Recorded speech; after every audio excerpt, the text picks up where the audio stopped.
আলহামদুলিল্লাহি ওয়াহদা ওয়াসসালাতু ওয়াসসালামু আলা মান লা নাবিয়্যা বা'দ।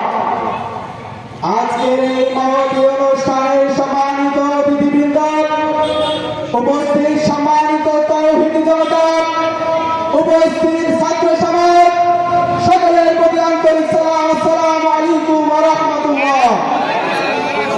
শুরুতেই শুকরিয়া আদায় করছি সেই মহান মনিবের দরবারে যে আল্লাহ সুবহানাহু ওয়া তাআলা 5 আগস্টের গণঅভ্যুত্থানের মাধ্যমে ছাত্র জনতার বিপ্লবের মাধ্যমে সুন্দর একটি স্বৈরাচার মুক্ত দেশ উপহার দিয়েছেন, সুন্দর একটি ফ্যাসিস্ট মুক্ত দেশ উপহার দিয়েছেন।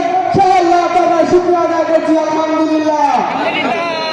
পরিবর্তিত আজকের এই পরিস্থিতিতে সবচাইতে বেশি যেই মানুষটির কথা মনে পড়ে তিনি হলেন উপমহাদেশের ইসলামী আন্দোলনের সিপাহসালার শহীদ আল্লামা দেলোয়ার হোসাইন সাঈদী রাহিমাহুল্লাহ। দীর্ঘদিন আগে তিনি এক বক্তৃতায় বলেছিলেন, আমি দেখতে পাচ্ছি বাংলাদেশের ভাগ্য আকাশে উত্তর গগনে কালো মেঘ জমা হয়েছে, ফলের পূর্বাভাস লক্ষ্য করছি। যদি মোকাবেলা করতে না পারেন সক্ষম ভাবে এমন কালো অমাবস্যার রাত আসতে পারে যার শুভে সাদিক হওয়া অসম্ভব। সেই অমাবস্যার রাত আমরা পার করেছি দীর্ঘ 16.5 বছরে।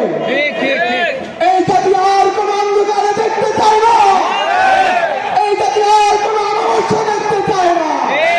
কোন সাম্রাজ্যবাদীদের হাতে বাংলার জমি আমরা ছেড়ে দেবো না, কোন দখলদারের হাতে বাংলার জমি ছেড়ে দেওয়া হবে না।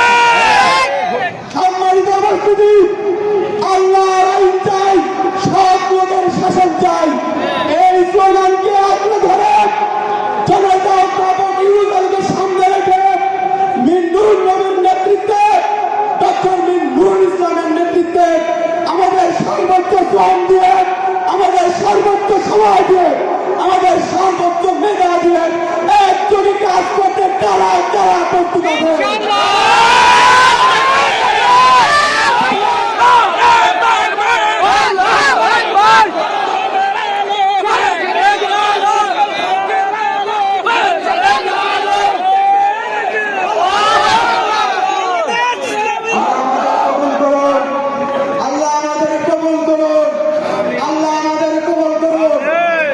সকলকে আল্লাহর দিকে আহ্বান জানিয়ে, রাসূলুল্লাহ সাল্লাল্লাহু আলাইহি ওয়াসাল্লামের দলের দিকে আহ্বান জানিয়ে, ইসলামী আন্দোলনের দিকে আহ্বান জানিয়ে, বাংলাদেশ জামায়াত ইসলামের দিকে আহ্বান জানিয়ে, ইসলামী ছাত্র শিবিরের দিকে আহ্বান জানিয়ে আমার কথা এখানে শেষ করছি।